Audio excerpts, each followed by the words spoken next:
Hello, Realvolvers. My name is Mark Stepp. I'm the Chief Innovation Officer here at Realvolve, and I've got with me, once again, my cohort in arms, Kendyl Young, broker, owner of DIGGS. And self-appointed Chief of Excitement. Oh, Director of Excitement. Director of Excitement. And you do definitely bring that to us, so I appreciate all that you do within our community. I try to lighten up your intellectual professorial personality. Well, beyond that, you take whatever I say. Have you seen that there's a new commercial about the mumble translator? No.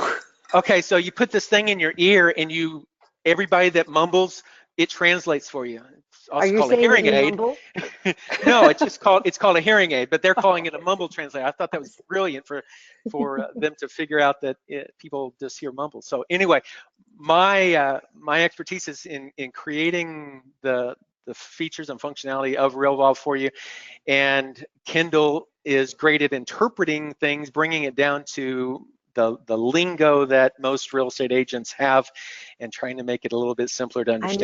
I make it actionable, yo, so y'all can do this stuff. Yeah. So let's go ahead and get started. This particular, we are recording, so if in the event you have to leave, that is not a problem. You'll get a recording of this, so handle that. One thing that you might want to know about, I did put a little link to the handout. So it says list to workflow.pdf in the handout section. You can click on that, download that, and it's basically this presentation, so that it can be helpful for you to do the process on your own. So inevitably, weekly, I get to a point where people get with me on meetings, and they'll say, well, Mark, I've got this list of things that I want to create into workflows. And Kendyl, you did this whenever you were first getting started. You created all kinds of things. The last webinar we did, you showed how your mind map was put together so you can see all the different workflows together. But we didn't really go into how do you create that workflow. If you take it from a list to a workflow, how is that actually done? So that's really what I want to cover in this particular piece. We're going to try to make this short so that you don't have to suffer through long explanations of things, but I do want to make sure that you guys understand some things. So if we were to take a list, now, Kendyl, this is one I just kind of created from some of the lists that other users have provided me. Does this look pretty typical to you as far as things that you might do? Okay. Right. This is looking to me like what happens from the point that we first get somebody who says, I'd like to talk to you about listing my house. After you get done with your happy dance and spiking the ball in the end zone, now you panic and you're like, how am I going to win that listing? Right. So that's what workflows are great for, and turning those lists, the things that you might do, into a workflow is what we'll go through. So I started thinking, what are all the different things, and you can make a list, and this is only a partial list, and we just don't have time in this short segment to be able to go through the entire list, but I want you to think about how you could turn your lists into workflows. So the one thing you might think through as you're looking at your list, put them into categories. Now, if you look here, I've kind of categorized the first 5 things were really things that you do during the pre-listing. You schedule the listing appointment, you gather some information for your CMA packet, you might create a Dropbox folder to put things in for that particular person, you're emailing out an appointment confirmation and then sending a thank you note after the process. And then after that, then you go into the actual listing process. You get the key from the seller, you review the documents, schedule all your inspections, all that kind of stuff. So what we want to do is kind of take this concept, and your list is probably far phenomenally larger than what I've got here, but it's all basically the same type of thing. And building a workflow is not nearly as hard as what most people think. It's just a matter of thinking through that process. There is some details to it. It's a matter of figuring out what I, the real estate agent, want to do to be able to service my customer the best. Now hold And up, what hold it, up. I just want to insert this one little thing here because, for a lot of us, those 5 things in the pre-listing list, that's pretty much what we do. And we do it by muscle memory. We do it because we're really motivated to get this listing and we're thinking, why should I write a workflow for something this simple? And one thing that I just want to put into your head, have you ever done something and to help win a listing and you went, wow, that's bloody brilliant? So maybe it was, I sent flowers right after the listing appointment as a thank you. Let's just say that's what it was. If you've got a workflow, you can, and it worked and you got the listing and you're like, I got to do that every time. If you have a workflow, you can add that to your workflow, and the next time you launch it, that little idea that got you that listing is going to be there from now on. So don't mistake a short list for something that you don't need to make a workflow for. absolutely. And the simple fact that, I mean, if you're doing a lot of listings, Yeah, and we ultimately want you to be doing a lot of listings, are you going to remember to send that thank you? Did I send that thank you to that person? exactly. And making sure that those little things, just the little things that you want to impress your customer with, is put into that workflow so you don't forget them. So that's an important piece. Very good. So breaking this list, and you could break them multiple different ways, but in this case, I'm just going to say, hey, there is a section for pre-listing and there's a section for listing. This could be closing workflows and there could be things that you're doing different ways, but realize that each one of those sections are really separate workflows. And you might set up the pre-listing workflow first if you want, create that as a very basic one. And then at some point, once you get that listing, it automatically launches the listing plan. Okay, the listing workflow itself auto starts based off of some choice that you've got Well, in the now, pre-listing. Mark, I got to ask you, why would you do 2 different workflows? I mean, why not just write one great big one? Well, if you go through that process and you create one big and you start that listing appointment and you get down to that point where either they're going to list with you. Actually, there's 3 options. They're going to list with you. They may choose not to do anything yet. Maybe they're just kind of in a holding pattern. They want to find out more information or do some more stuff, and you actually need to do some additional nurturing with them of some sort. Or C, the third option might be that they said no. So if they said no or they are doing some nurturing, the rest of that information is extraneous. It's not needed for your calendar. Right, Right? If you put any of that on your calendar, now you're just cluttering up your calendar. right. I'm just going to go real straight up practical, people. You do a pre-listing workflow separate from the rest of your listing workflow because y'all might not get that listing, or it might take weeks, months, or even years to nurture that listing to the point where they sign the document. This just keeps your dashboard uncluttered. Absolutely. Thank you for doing my mumble conversion.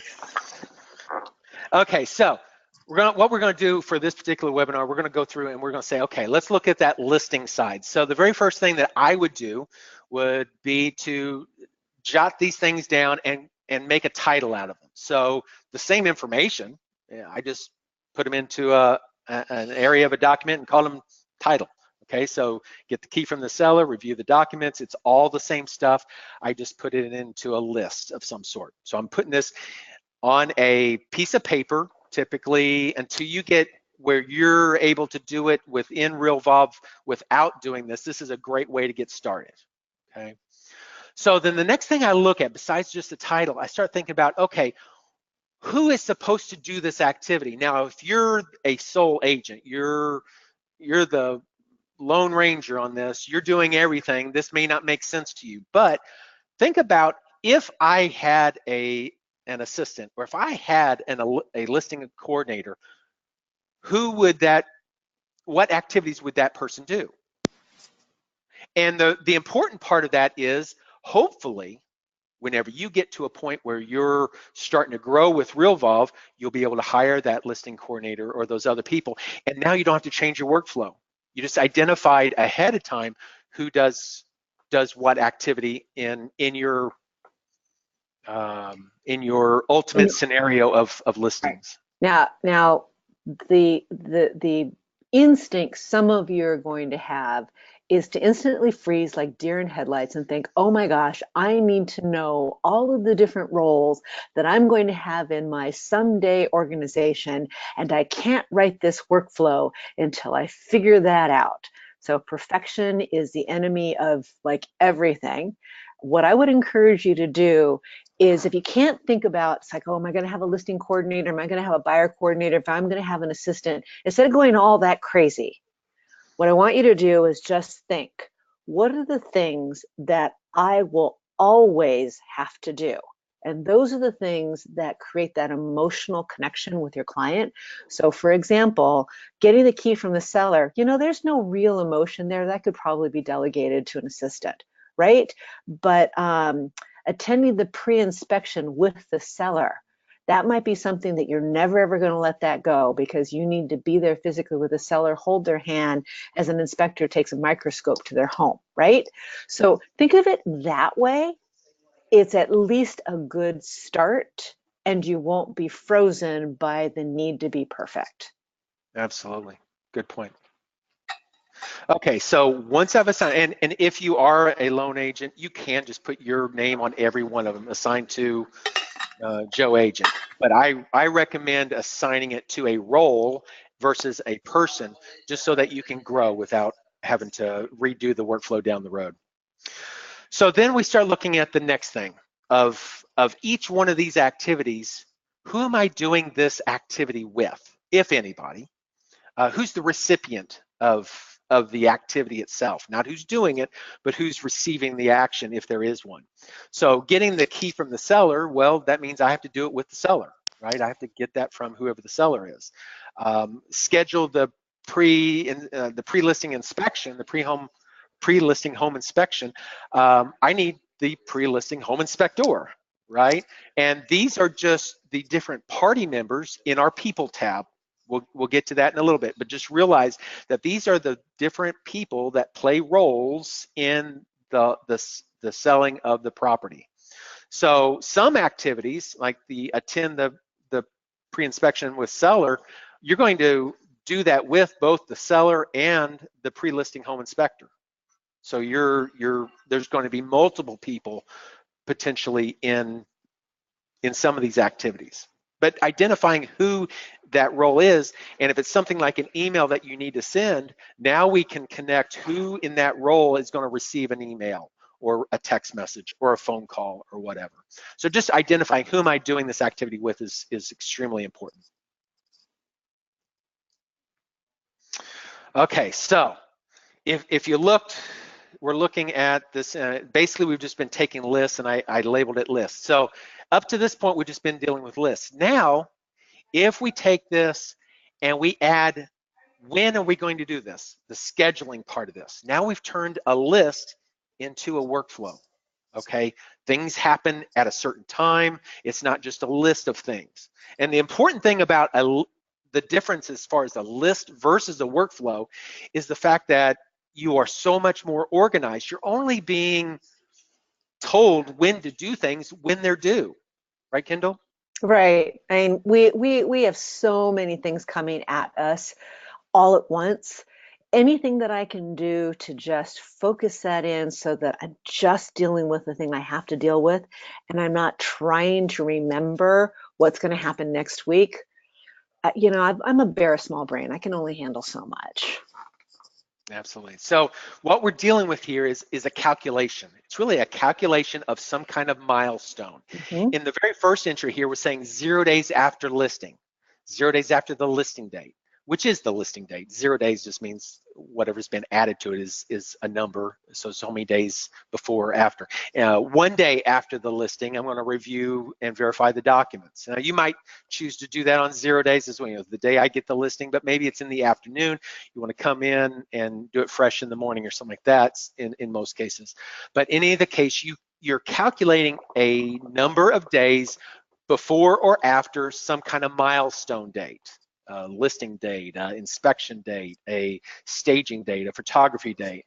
I got this one here wrong. It should have been 0 days after Staging. Oh no, actually no, that is right. That's Okay. when it's actually done. So one day after the staging, I want to do the photography. So you can base certain activities off of other milestone dates if So needed. now you've blown a few minds, just so that you know. This is something that just blows, but now something I got to point out. There are lots of CRMs, transaction management softwares out there. And many of them have something that look a little bit like this. You can calculate when something's supposed to happen based on a trigger. Usually it's so many days before or so many days after, usually after the start of an assembly. Like I used to use Basecamp. Okay, so that's, a pretty good. But what's amazing about Realvolve, and one of the reasons that I love using this over any other platform, is how incredibly strong this scheduling function is. I can get super accurate with when something is going to show up on my dashboard to do. And it's way more than anybody else. Now, there's a cost to that. When it's so much power, it can seem really confusing and intimidating when you first look at it.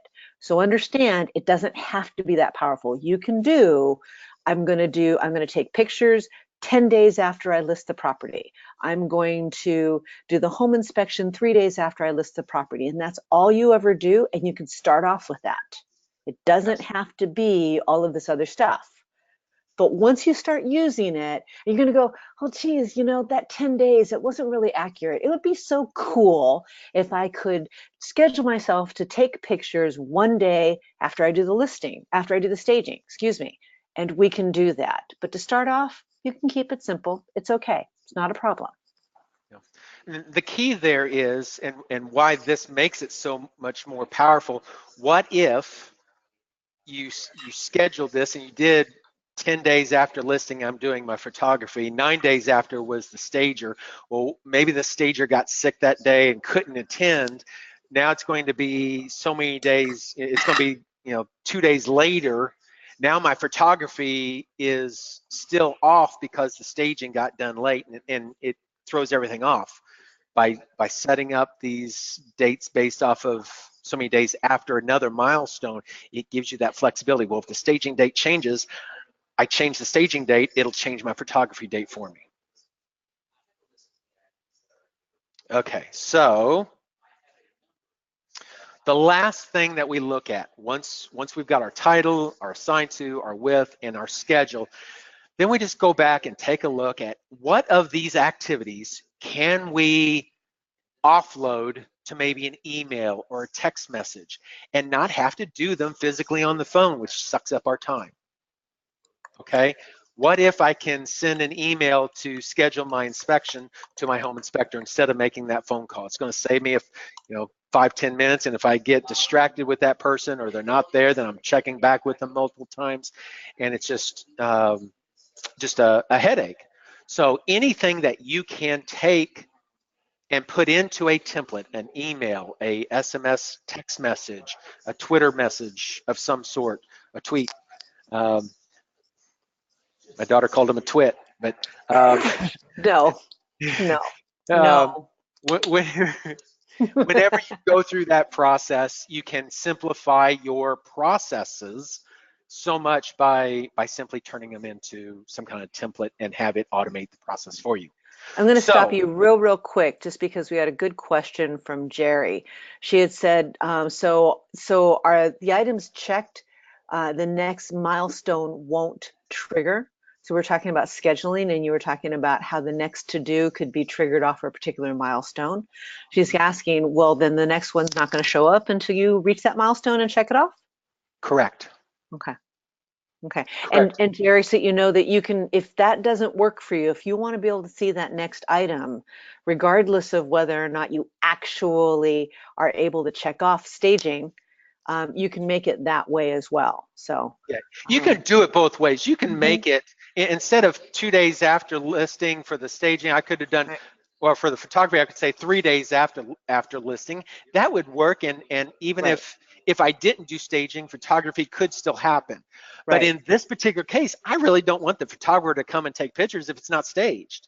Right. So in that particular case, it's a limitation. I'm putting a specific limitation on that photographer from So I having. just want to keep putting up that point. You can use all this power if it makes sense, or you can keep it very simple and just saying 3 days after I take the listing, 10 days after I take the listing, 12 days after I take the listing. Either one will work. Okay, sorry, keep going. Oh, all right. So that's really the process of taking a list and turning it into a workflow. By simply adding this template section, now we've made it an automated workflow. Not just a plain workflow, but an automated workflow. So to give you guys a little bit of a head start, if you guys have not gone out to our help, you can go to help.realvolve.com. We have a section in there called Getting Started. In that Getting Started section, there's a template or a training documents area, and there's an item there, and you probably can't see it well. I probably ought to zoom in, but there is a section here, download the workflow worksheet.pdf, and it looks like this, and it's just those same columns that we've had. What's the title, who's it assigned to, who's it done with, and then the when. I do break it up by number of day, they number like 1 day before, and then a milestone date, so you can break it up as separate fields.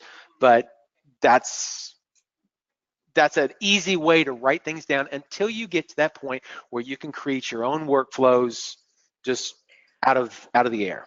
Now, Eric had asked us if are we going to be able to see how to do this? Yes. And I had asked him, I said, well, if we have time, we're going to give you a little bit of a live demo. So we're planning on doing that? Okay. Yes. All right, cool. Absolutely. Yeah. I So just wanted to kind of get the Eric. stand by. We're almost there. Almost Okay. there. So in the document that I have a link to, I also have this one last piece, and this is kind of my steps to creating a workflow. This is everything I think of whenever I'm creating workflows with a customer. I think about these different things. I identify the big rocks, which is what we did above. We went through, just identified all the big things. We create all the templates ahead of time if possible. Hang on. I'm sorry. I've been chewing on this one. You say big rocks. What does that mean, really? Okay, so if you have things scheduled on your calendar, you know they're there, then they don't get absorbed. Things that you really have to do don't get absorbed if you've got them scheduled. So you're make sure talking that about like the major stuff? major stuff. If you know that there's a closing on a closing date, make sure you put that on there. If you've got certain types of deadlines, inspections, those types of things. Are we just talking about stuff that's on the calendar? I would talk about the things that are on typically your listing agreement or your closing agreement, your contracts. So things that are important to you to make sure that they get done, make sure that you put those. Those are big rocks. Those are things that you want to do. Now, small rocks might be reminders to the seller that you've got an inspection coming. So we could say that big rocks really are just the major top of mind things that if these things don't get done, you're not going to get paid. Right. Okay, right. Cool. Okay. So identifying those big rocks, creating the templates for any automation. If you've got the emails ready, it makes it a whole lot easier. So think about all those different things. Go out into Realvolve's template editor, create the templates real quick, and we'll show you kind of how to do that real quickly as well. Then you create the workflow, just giving the workflow a name within Realvolve, and then you start adding in those scheduled appointment dates, the pre-appointment reminders, the deadline reminders. These are all the different parts and pieces of activities that you do every day. You just don't realize it. Conditional delays to, okay, uncontrolled appointments. Let me explain one thing about uncontrolled. What is an uncontrolled appointment? If I was to say, well, I'm going to have photography done tomorrow. What if my photographer is all booked up tomorrow? I can't say that. So I need to send an email to my photographer saying, hey, when can you do a photography? I don't have any control over it. It's controlled by somebody else. So I need to set up a reminder to myself to schedule those uncontrolled appointments, right? Does that make sense? Okay. Then I might set up some conditional delays to verify those uncontrolled appointments. So if maybe, for instance, I send an email to my photographer, hey, when can you do this? And I don't hear back from him in 2 days, I need to reach back out to him. So there's some kind of conditional delay that says if I don't hear back from my person, I need to jump back on him. Okay. Then we've got some reminders, send out the reminders. Hey, seller, just want to let you know the inspector's going to be there such and such date and time. Any kind of pre-reminders for those, same type of thing there. Delays of activities. These are all different types of things that actually happen, and delay of an activity would just mean 5 days after I do something, I need to put it in. So these are all the different things. And then adding in the checklists. So we're going to go over this right now. So what we're going to do is I'm going to come over here to our workflow section. And to start a new workflow, you simply click on, the little workflows section in the upper bar menu. That brings you into our workflow area. Now I did a little search for NL just so that it declutters my list over here. You'll have a whole bunch of list of workflows over here on the left-hand side, and I just wanted to get rid of those. So what I'm going to do is I'm going to click on the plus to add a new workflow, and we're going to choose create a new workflow.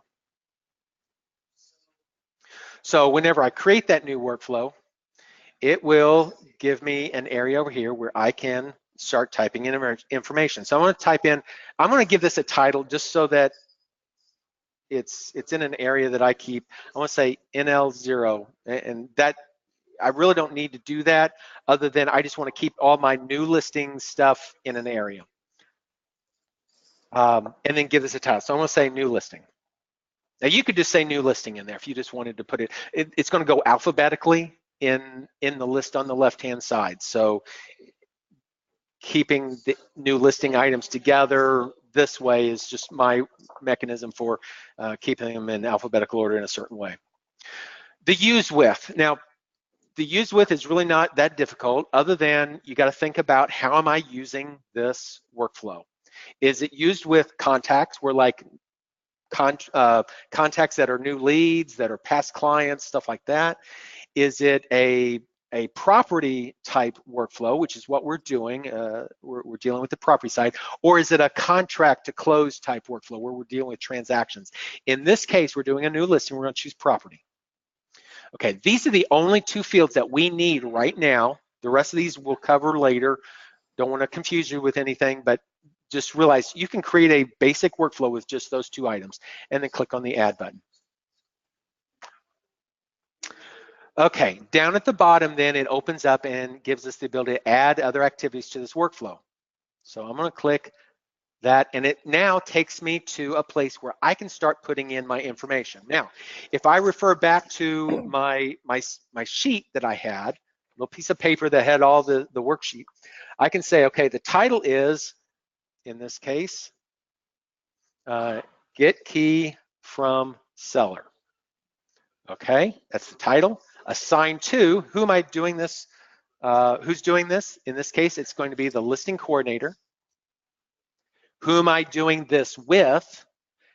The default is none for listing type stuff. No one, it's just things I need to do. But down here under the parties section, the party members, and these are the people that are in doing stuff with this. In this case, I want to do this with the seller. I could put seller 2, seller 3, seller 4 if I want to. I could put in other party members. In this case, this particular one just deals with seller. And then when on this is 0 days after listing. So I'm going to click on the when on schedule and choose 0 days after and click on this and go down to listing date. Okay. The rest of the information for this particular one, because there's no template assigned, there's no automation. Automations are done within the actions section here. I don't have any checklists or anything. I'm just going to click on add. This is all I need to do. It's just a to-do activity and click on add. So now I've added my first activity to my workflow. The second thing on my list was review and verify documents. So I'm going to click on add another activity. I'm going to click on the title and say review, verify documents. That's the title. Who does this? This is the listing coordinator again. I'm going to choose listing coordinator.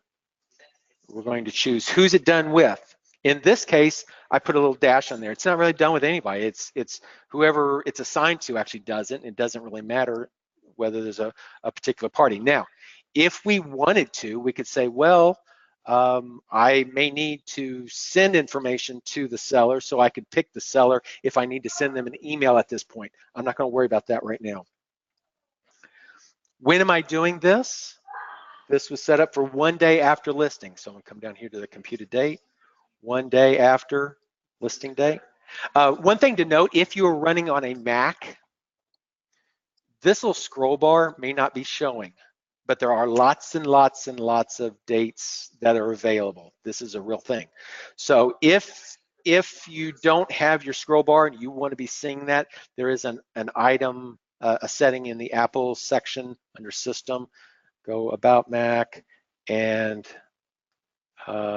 actually, no, sorry. Your system preferences. Yes, System Preferences.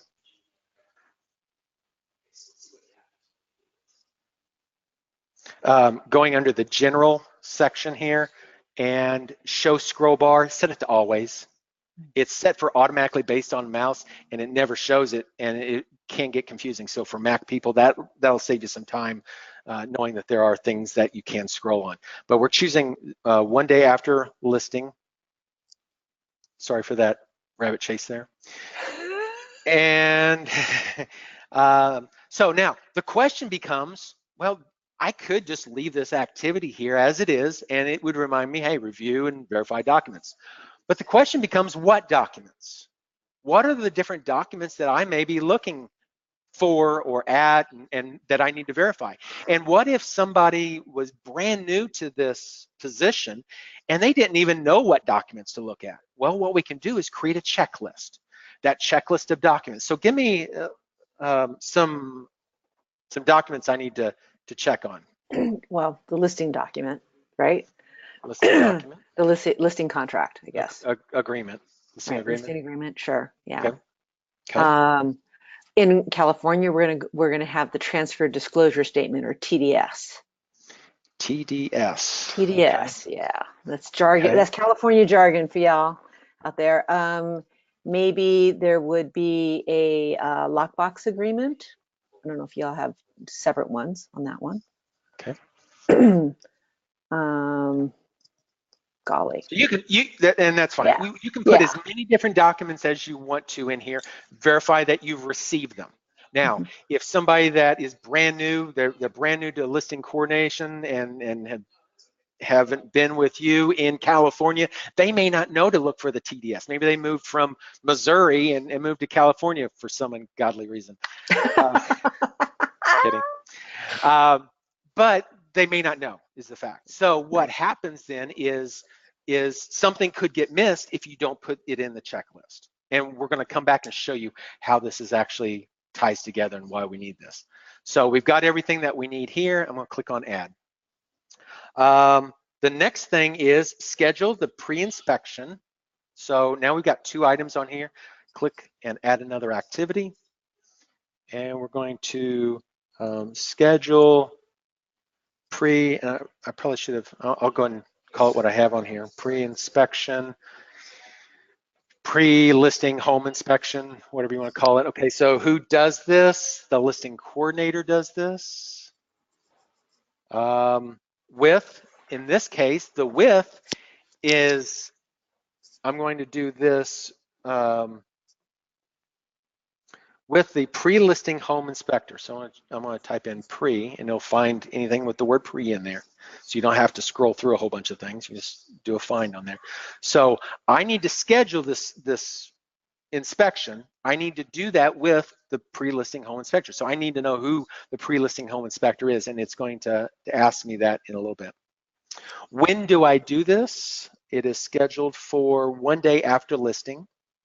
So I send out the email 1 day after listing.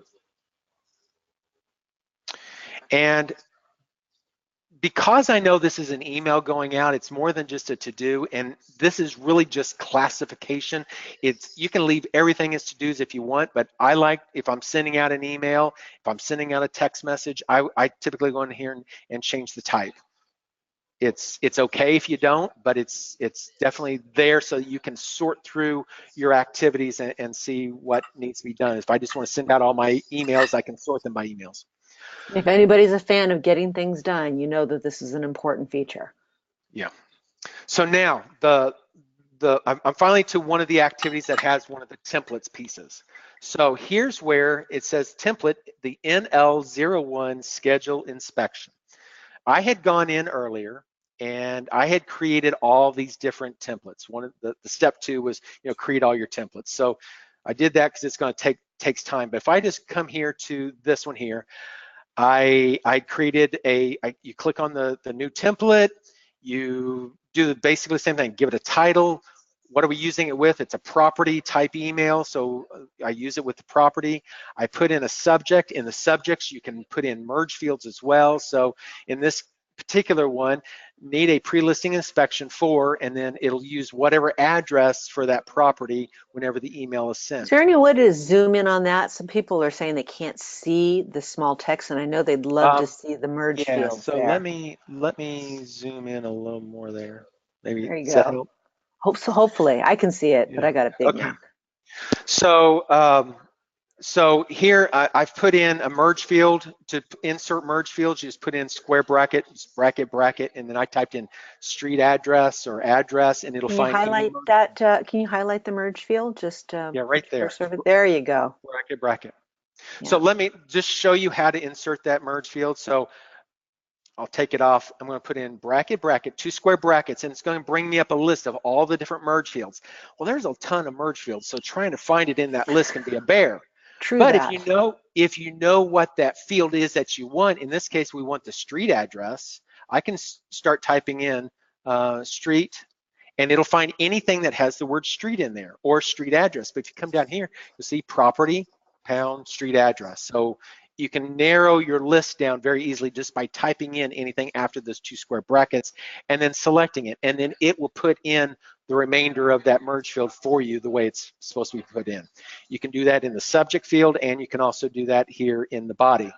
So the email that we're going to be sending out on this, it just says hello, greeting. Now the greeting field is a special field that we use within the contact area, that if it's just an individual person, it'll have their first name.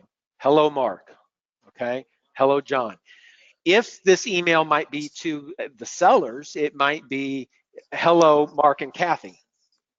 So it'll put in both party members in that case.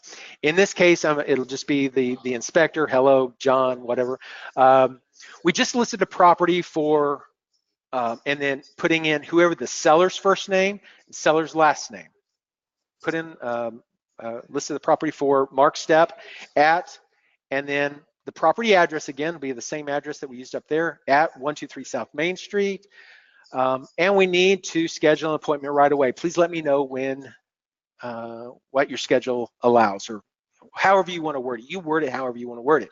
Ultimately, you're going to be sending this email. It's going to fill in all the fields. They'll receive it, and they'll say, hey, I'll look at my schedule. Yeah, I can do it next Tuesday on the 12th at whatever time. Whatever they put in, they're going to reply back. So this is the email that goes out. If we come back to our workflow, that's where, and I'm going to back down this just a little bit here so I can see myself. So we're back at the workflow activity for schedule. We put in all the stuff. Down in the bottom right corner is this action. This is where the automation happens. You can have activities that don't do anything. They just remind you on the calendar that things need to get done. But you can also create automated activities so that it does stuff for you. And an activity can have multiple actions. I'm going to just create one action on here. So I click create actions. And that action needs to have a title. Now you can title it whatever you want. The only reason why we need a title is that because we could have multiple actions, if there are multiple actions, we need to know which action we want to take. We could say send email as one action. We could say send SMS text message as a second action. So you can have multiple actions and choose which ones that you want to do.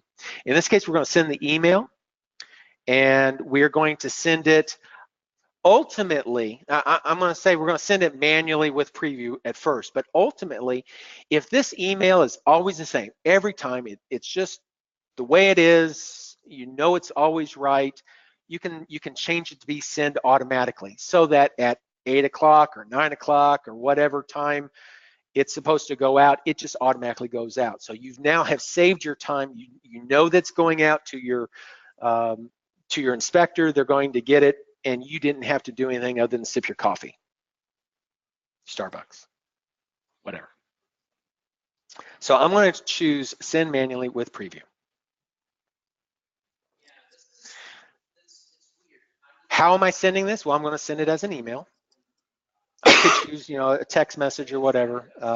In this case, I'm sending it as an email. And now I need to know which template we're going to choose. And I had put on my little piece of paper that I had named it NL01 schedule pre-list. So I kind of type in what I'm searching for, and it narrows down my list so I can choose it. In the event that you want somebody else, now I'm sending this to the home inspector.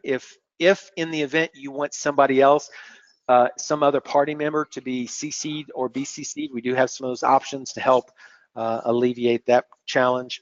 But once you get everything on there the way you want to click on save. So now this one activity, which is scheduled pre-inspection, will be done one day after listing, and it's set up to send an email. Okay, so here I got to step in real quick, because one of the things that was most difficult for me when I first started to write workflows is I couldn't grasp why there's an activity and an action, because to me they seem like they were exactly the same. And it's like, it took me a while to figure this one out, but I got to tell you, if you can grasp what Mark was thinking about when he created this activity idea and then this action idea, it becomes extremely powerful. So when you're just starting out with workflows, don't get all head up on this. Don't worry about it. Just think, okay, my activity is schedule pre-inspection, and my action is to send the email to the inspector to schedule the inspection. And that's all you really have to think about. When you get more advanced with this, you could, for example, schedule the pre-inspection. The first thing that happens is you got to send an email. But the second thing might be that you want to send a second email because the inspector didn't respond to the first one, right? Or you might want to send a text message to the team leader that they need to call the pre-inspector. There could be 3, 4, 5 things if you wanted to. It gets crazy. Don't worry about that right now. Yep. Do the very basics first. Do the very basics. It's an activity, and there's an action to make the activity happen. That's it. So I'm going to come down here and click on the Add button. So now we have our third item, and I'm going to try to rush through the rest of these a little bit. Okay, so the next one is notify seller. Notify seller of pre-inspection. Now, I set up the inspection, and there's actually probably something in there that we should have done on that activity. Actually, I'm going to not worry about it right now. Okay, notify the seller of the pre-inspection. So I come in here, and who does that? Who's it assigned to? Again, listing coordinator. A lot of this gets repetitious.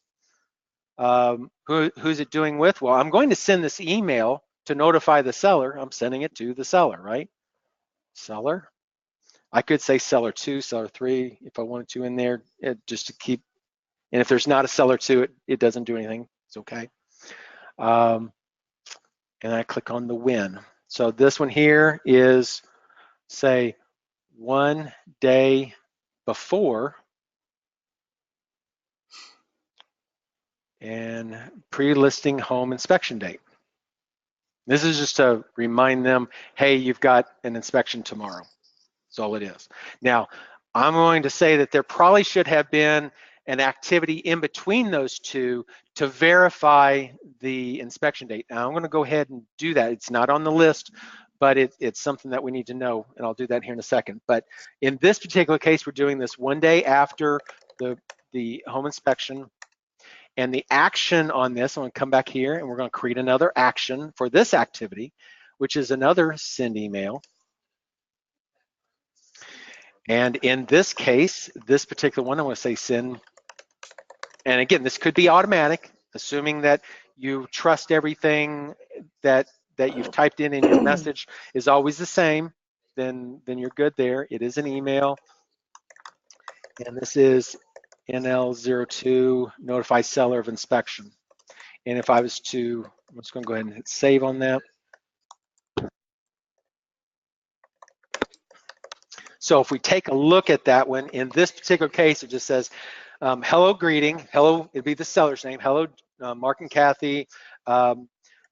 We have scheduled a pre-listing home inspection on such and such date, the inspection date at such and such time for your property located at the property address.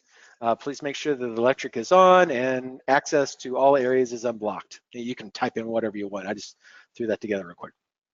So the point is you can create all these different merge fields and make it fill in for you so you don't have to create these things all the time. So I've got that, and we're going to click on add. So now I've got, and I should have changed this to a email so I can come back in. If you ever need to edit something, you just click on the little pencil, and the type is an email, again, just to keep them consistent. So the one thing that I didn't really think about is I schedule my pre-inspection, and I need to wait maybe a day or something like that, but I still need to know what that date is. Okay, I'm expecting a date. So I'm going to create another activity. Now, this is not in the plan that I created, but it's something I want you to realize you can kind of wing it on times whenever you know that you missed something. So I could say verify pre-listing inspection date. Who would do that? Well, the listing coordinator would. Who's it with? In this case, it would be the pre-listing home inspector.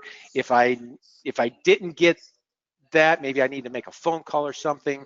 And when am I going to do this? Now, this is one of the other cool things about Realvolve is that we could say, well, I need to verify that I've got it maybe one day after the completion date of an activity called schedule pre-inspection. So once I send out the pre-inspection, the schedule pre-inspection activity, I send the email. Once I've completed that activity, one day after that, this will then be scheduled. Hope I'm not reaching too far for you guys. That's definitely advanced stuff. But what you should get out of that, even if that made you a little like nervous that you just don't understand this, just know that you don't have to do this in order to write a workflow.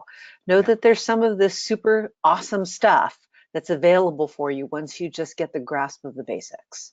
Now, the reason why I'm doing this, and this is another powerful part of Realvolve, is that I need to make sure that I have that pre-listing inspection date, because if I don't have that date in Realvolve, then I don't know when to notify my seller, hey, you've got an inspection tomorrow, right?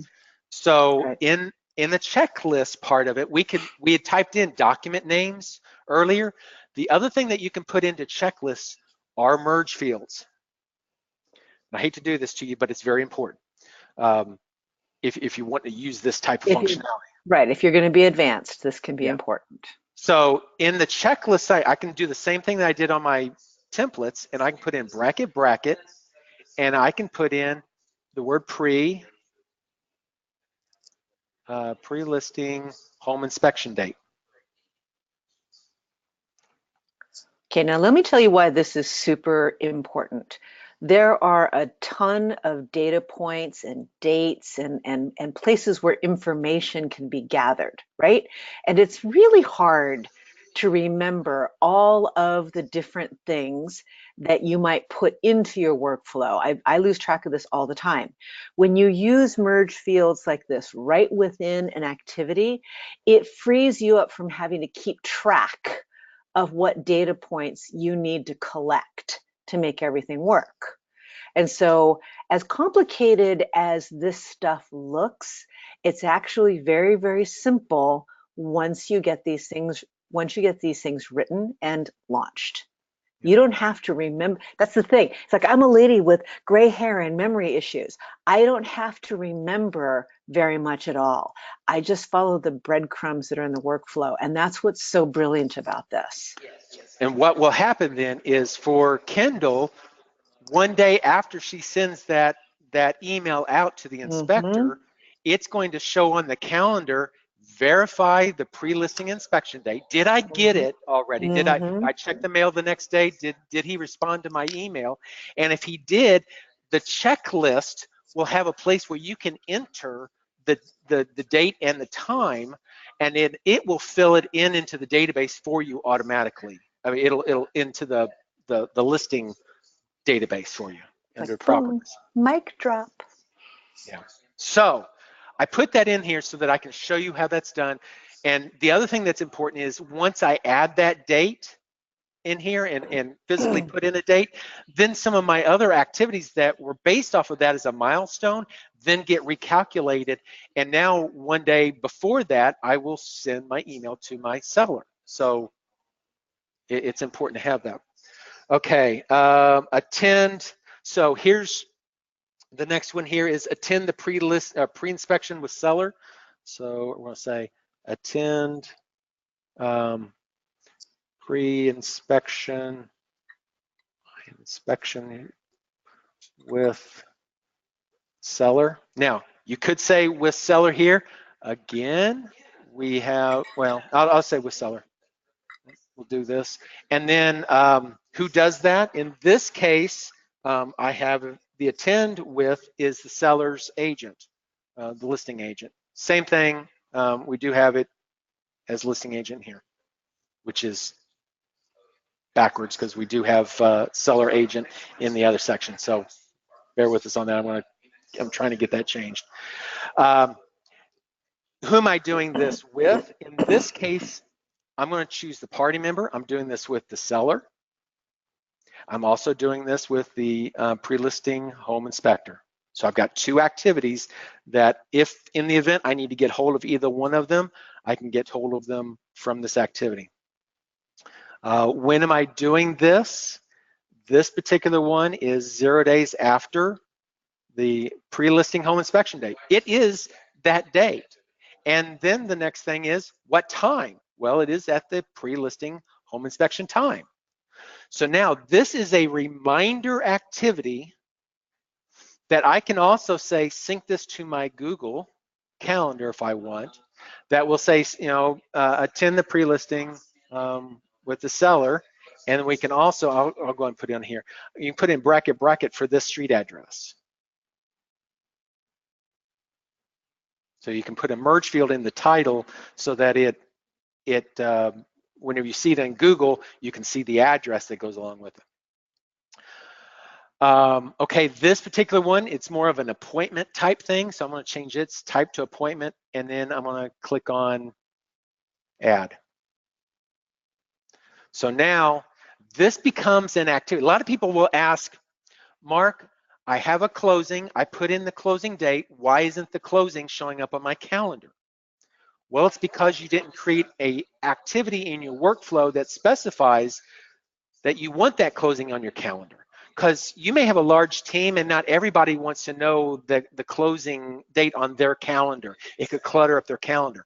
So if you want a particular date on your calendar, put it in a workflow, create it as 0 days after, as that milestone date, 0 days after that milestone date, and it will put it in the calendar on that date. 0 days after is the same as same day as. Okay.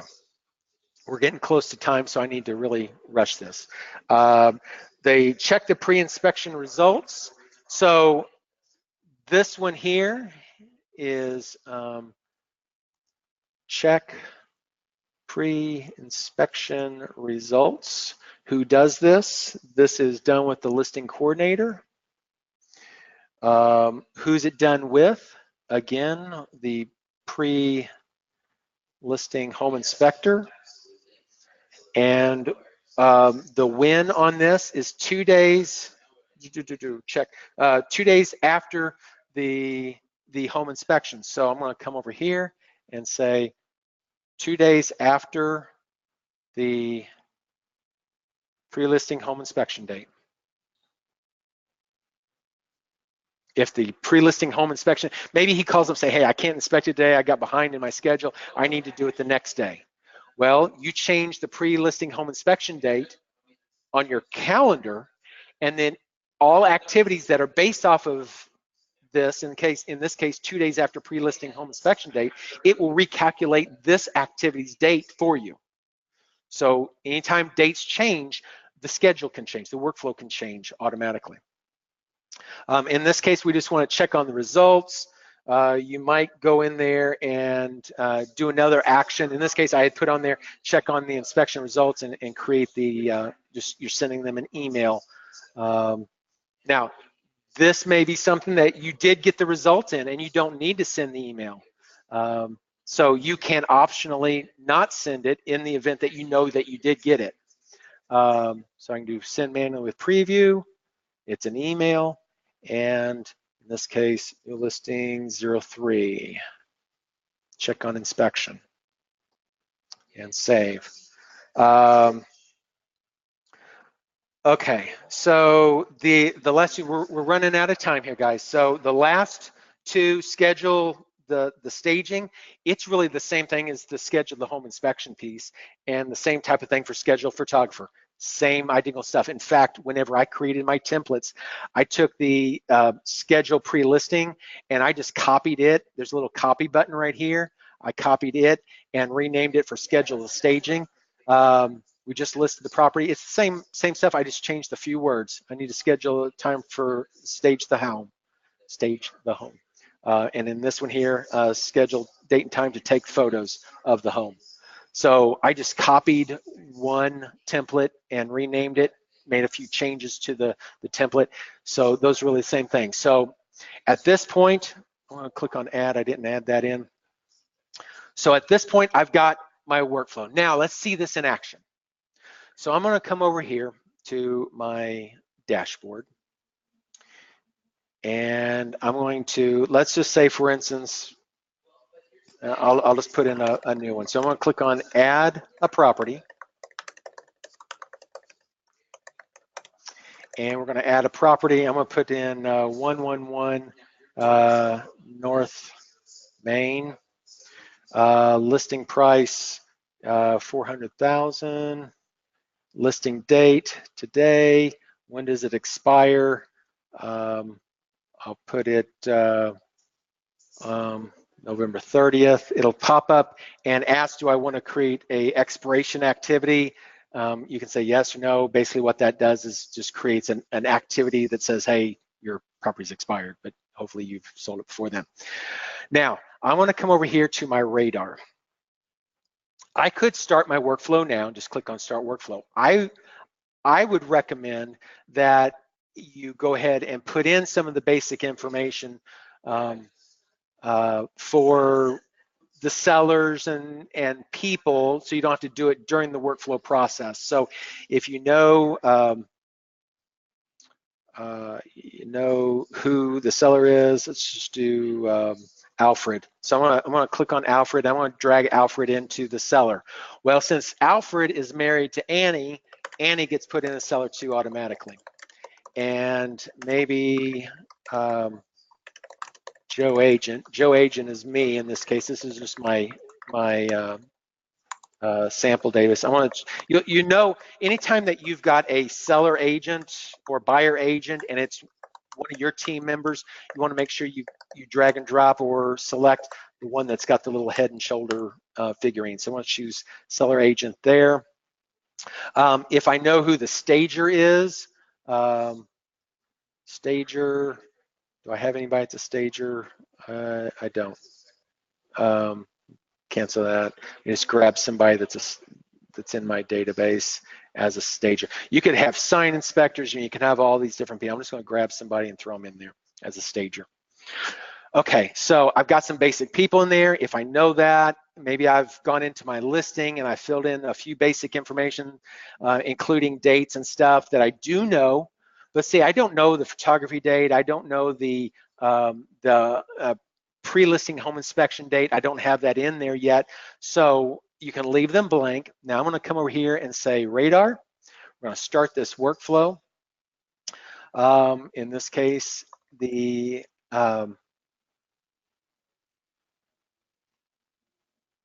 NL, NL, there we go, new listing. That's why I did that, so I didn't confuse it with my other new listings that I have. And click on next. So the very first thing it does is it says, hey, these are all the different activities. We didn't cover groups at all in this.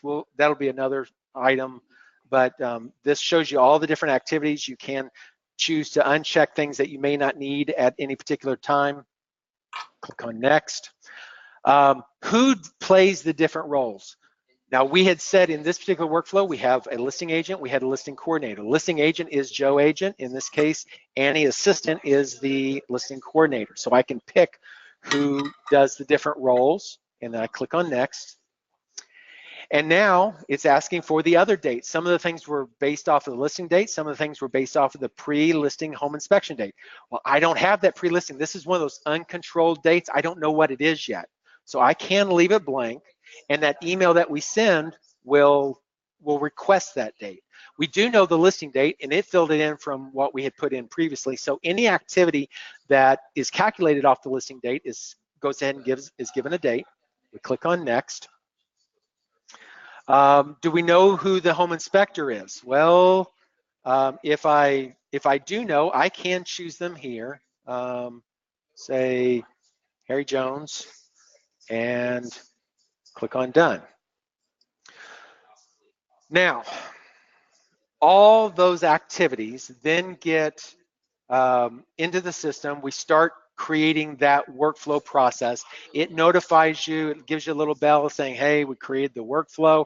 I can then go over here to the activities, and I can see the different things that are part of this. I can see it from the calendar view if I want.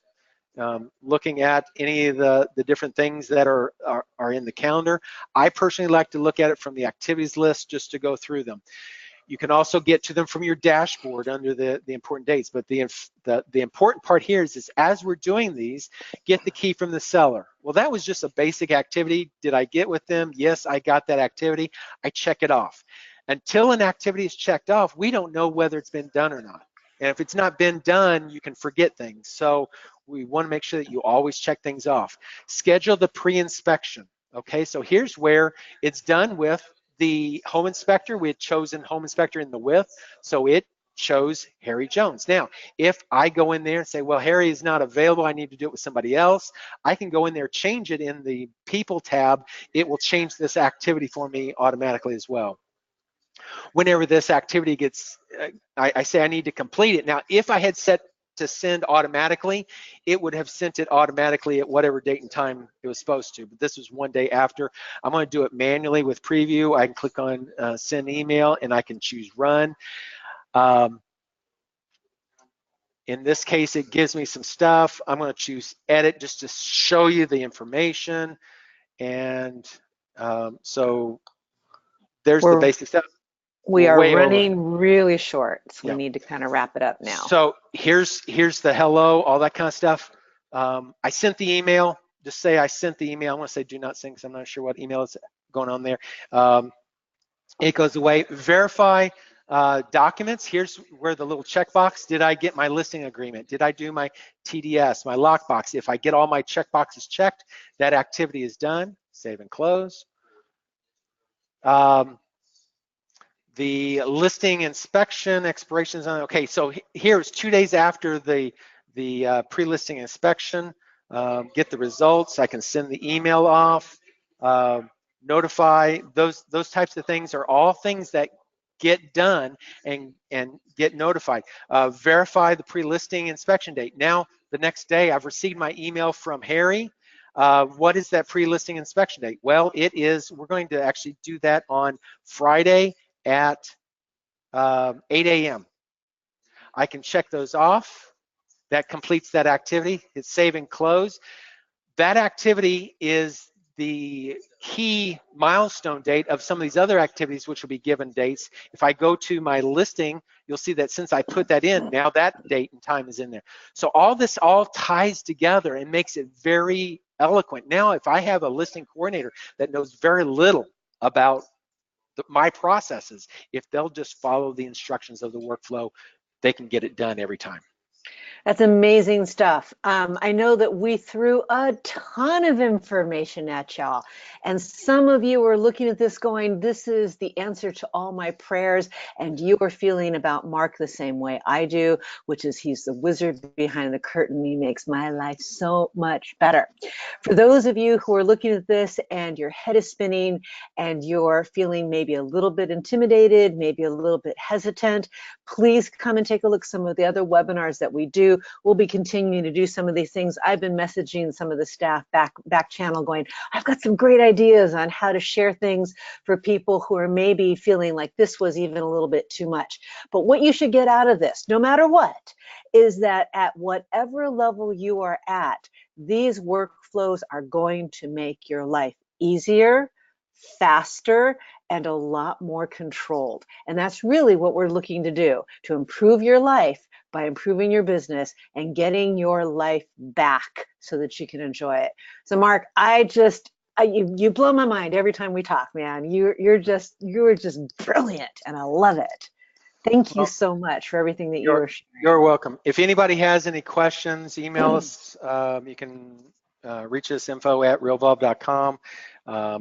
At any time, you can go down to live chat during business hours and be able to talk to people or submit a support request. Right, and there were some questions that were asked that we didn't get time to really get to. Please take those questions, add them to a support ticket with a help. It's that button right there down below at the bottom of the screen, and our people will get that handled for you.